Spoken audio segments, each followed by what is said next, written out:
Hello drone racers, today I'm going to show you the brand new Aurora 68. As soon as this was announced, I knew I had to have one because I love tiny whoops, brushless mini quads or brush mini quads. I've got the Eachine E10S, the Inductrix FPV. I bought this as soon as it became available. Now I'm recommending this most of the time. But now the Aurora 68 is supposed to be the same size as these, but brushless. So it should be super fast and the motors should last a long time. You should never burn out and have to replace them. This model comes bound with an FrSky receiver, a FrSky receiver. So I'll be using it with my Tyrannus here.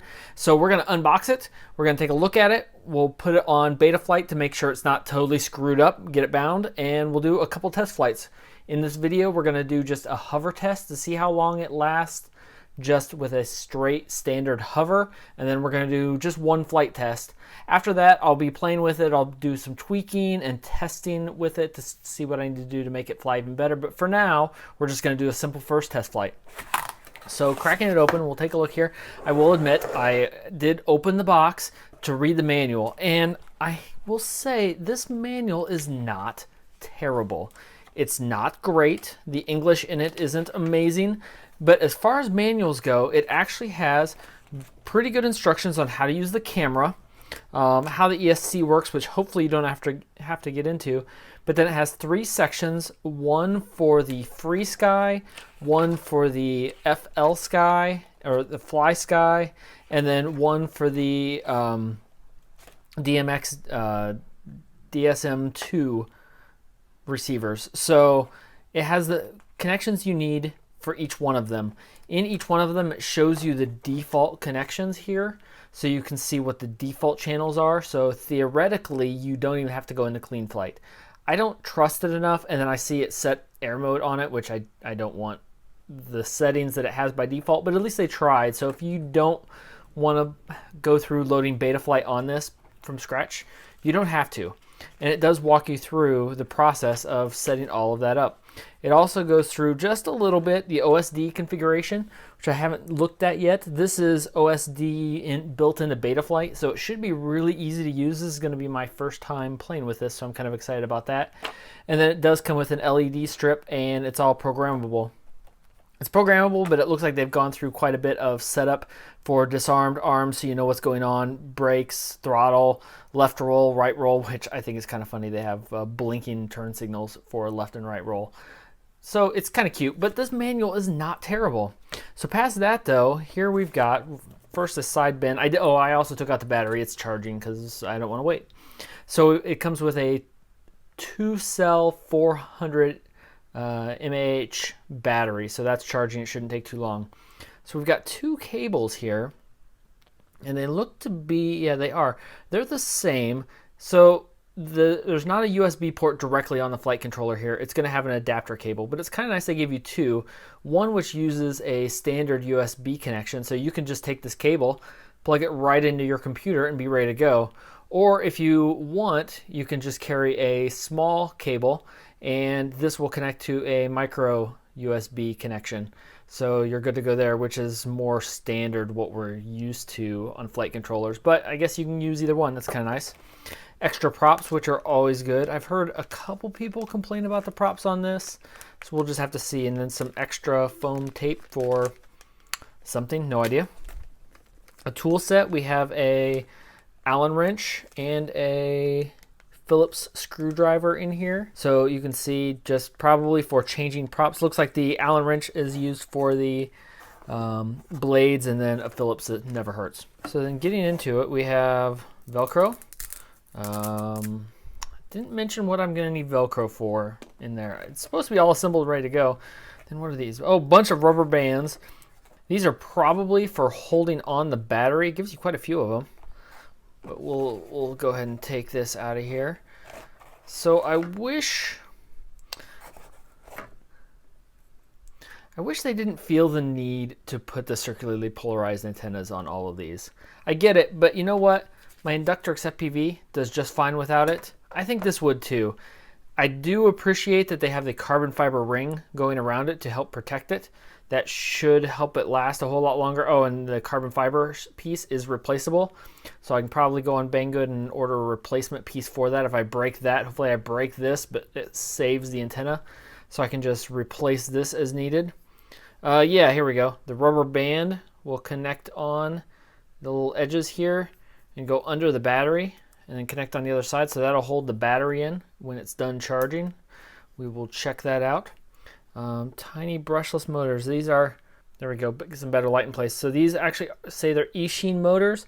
These are 1102, 11,500s. So they're going to spin pretty quickly. Honestly, that's not quite as quick as I would expect for something this small, but I think it'll probably have enough power with 2 cells. So if you're planning on racing in the tiny whoop category of the multi-GP, this is not going to qualify. It is the right size. Well, you know what? It might even be just too big for that either way. It's a little bit bigger here, but that class does specify it has to be brushed 6mm motors, and it's a 1S battery. So this doesn't qualify for several reasons, but for flying around my house, this thing should be a monster. Next up, we'll connect it to Betaflight and check the settings. Okay, so I'm going to use the full USB cable here, and the connector port is on the front right-hand corner. It's a little hard to get to, I will say. Okay, so you have a top and a bottom. This side is the top without the metal pins. So the metal pins that you can see will actually go on the bottom of this port. So try and get this flipped over. And it is a tight fit. I'm going to try and bend this a little bit. I don't think that'll hurt it at all. And as usual, this is always harder to do on camera. Okay, so I got that plugged in there. Now we'll just plug this into the computer. Okay, due to a recording issue, I'm going to show you now after the fact how I got it bound and a couple of things that I learned in the process. One, the manual is still okay, but a couple of things it gets wrong, especially for the binding process.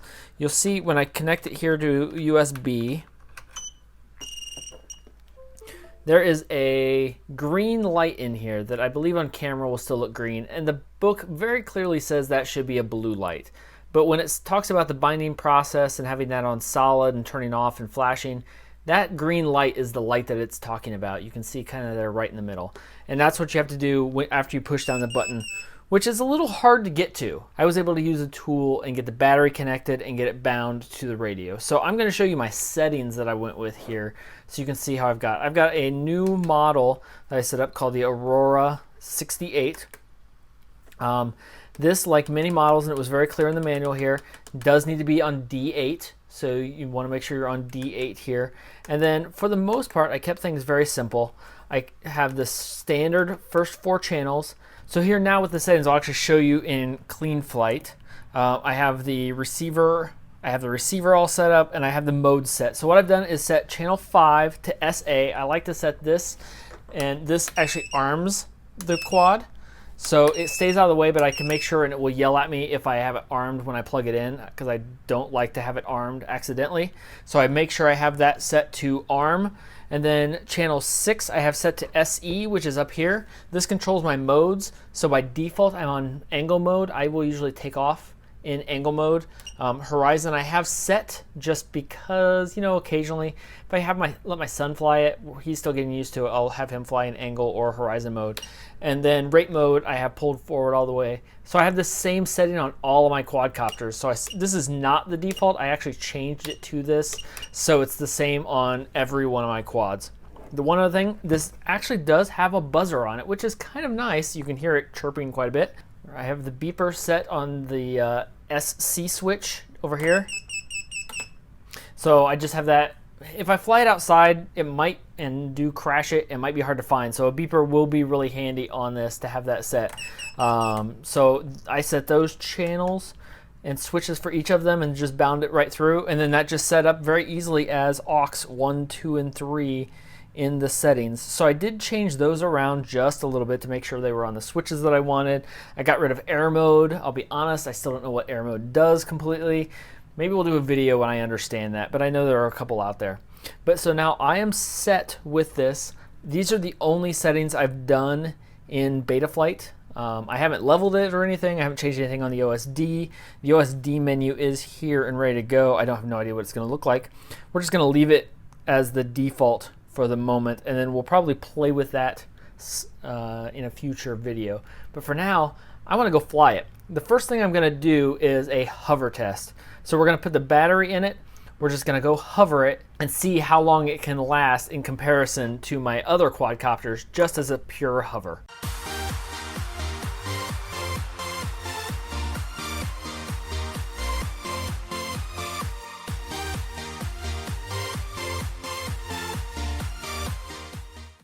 Okay, so it did pretty well. It went right about 3 minutes, which is about what I would expect. The battery is only 400 milliamps, so it's a pretty small battery. I'm really curious to see what a larger battery does on this.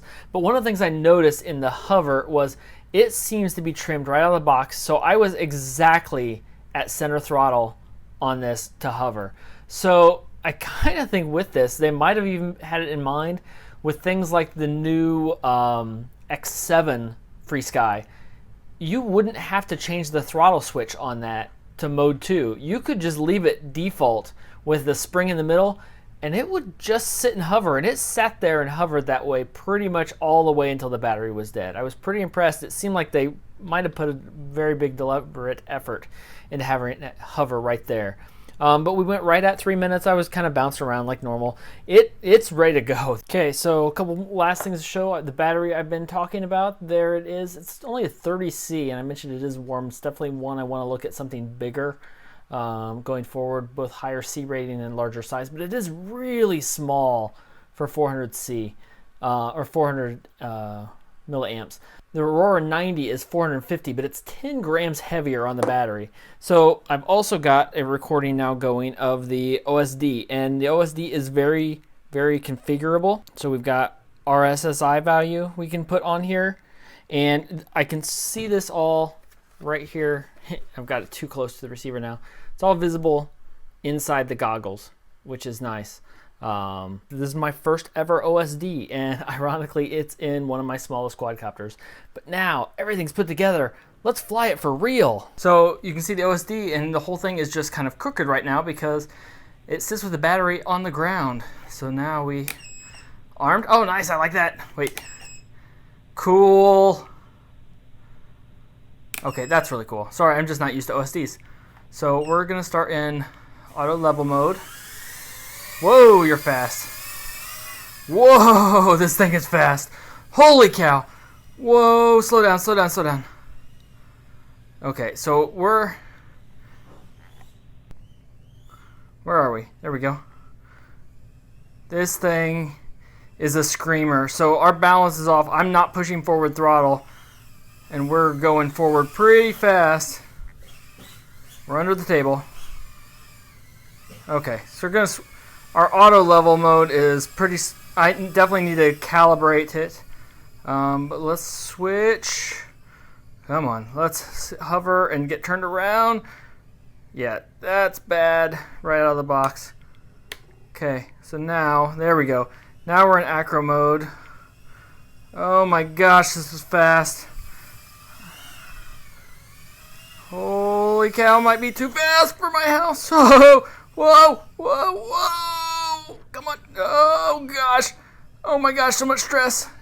Don't break the liquor.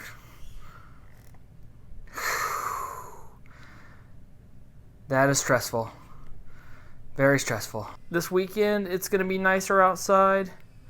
So we can try an outdoor flight. But for now, we've just got inside. And let's see if we can get... Whoa, gosh. That was barely any forward stick at all. Let's see. Yikes! Don't break it. We're upside down.